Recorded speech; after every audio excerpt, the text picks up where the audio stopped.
Jasprit boomer అనే reporters అయితే అడగడం జరిగింది. ఇదైతే జోక్ అనమాట. Questioning for your batting ability. దానికి జస్ప్రీత్ బూమ్రా రిప్లై ఇస్తూ, మీరు గూగుల్ యూజ్ చేసి చూడండి, the most runs in single over test ఎవరు అని. బౌలింగే కాదు గాయస్, మనకు బ్యాటింగ్ కూడా వస్తుందని చెప్పడం అర్థం అనమాట మన బూమ్రా బాయ్ వస్తుంది. అందుకే మనం వి ఓన్లీ బిలీవ్ అని జెస్సీ బాయ్ అనుకుంటాం. ఇర్ఫాన్ పఠాన్ ఒక ట్వీట్ అయితే వేయడం జరిగింది. If you need runs overseas please call KL Rahul. అంటే మీకు ఓవర్సీస్లో రన్స్ కావాలి అంటే కేఎల్ రాహుల్ రావాల్సిందే అని చెప్పడం జరిగింది గాయస్. గబ్బాలో అందరూ ఫెయిల్ అయినా మన కేఎల్ రాహుల్ వచ్చేసరికి 84 రన్స్ అయితే కొట్టి అన్లైక్లీ అయితే అవుట్ అయితే అయిపోయాడు. తన బ్యాటింగ్ టెక్నిక్ అయితే చాలా మంది మెచ్చుకుంటున్నారు. నా ఇంత కష్టపడి వీడియో చేస్తున్నాం, కొంచెం సబ్స్క్రైబ్ చేయొచ్చు కదన్నా ప్లీజ్. శ్రేయస్ అయ్యర్ గారు మాట్లాడుతూ పృథ్వీ షా గురించి, is a God gifted player, the rare of talent. అతను హార్డ్ వర్క్ అయితే చేస్తే మళ్ళీ ఫామ్లోకి వచ్చే అవకాశం అయితే ఉంది. తన ఫిట్నెస్ చేస్తే చాలా మంచి ఫలితాలు అయితే రాబోట్టచ్చు.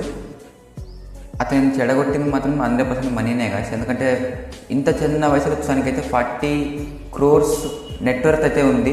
అందుకే early success is most dangerous ప్లేయర్స్గా మారవచ్చు గాయస్. షకీబ్ అల్ హసన్ అయితే ఐసీసీ సస్పెండ్ అయితే చేయడం జరిగింది తన బౌలింగ్ యాక్షన్ గురించి గాయస్. ఎందుకంటే చాలా విమర్శలు అయితే వచ్చాయి.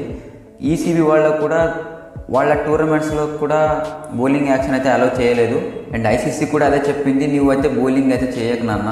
ఐసీసీ టోర్నమెంట్లో ఇప్పటి నుంచి మన షకీబ్ అల్ హసన్ అయితే బౌలింగ్ అయితే చేయడానికి అవకాశం అయితే లేదు గాయస్. మీకేమనిపిస్తుందో కింద కామెంట్లో కామెంట్ చేయండి. రజత్ పటిదార్ గారు మాట్లాడుతూ, I love playing for RCB. నన్ను ఆర్సీబీ రిటైన్ చేసినందుకు నాకు చాలా కాన్ఫిడెన్స్ అయితే ఇచ్చింది. నాకు ఆర్సీబీ లీడ్ చేసే అవకాశం, అదే ఆపర్చునిటీ వస్తే be happy, but it all depends on the franchise అని చెప్పడం జరిగింది గాయస్. ఎస్, అతనికైతే యాజ్ ఏ క్యాప్టెన్గా చాలా మంచి రికార్డ్ అయితే ఉంది T20 ఫార్మాట్లో. టోటల్గా 16 మ్యాచెస్కి 12 అయితే విన్ అవ్వడం జరిగింది, కేవలం 4 అయితే లూజ్ అవ్వడం జరిగింది.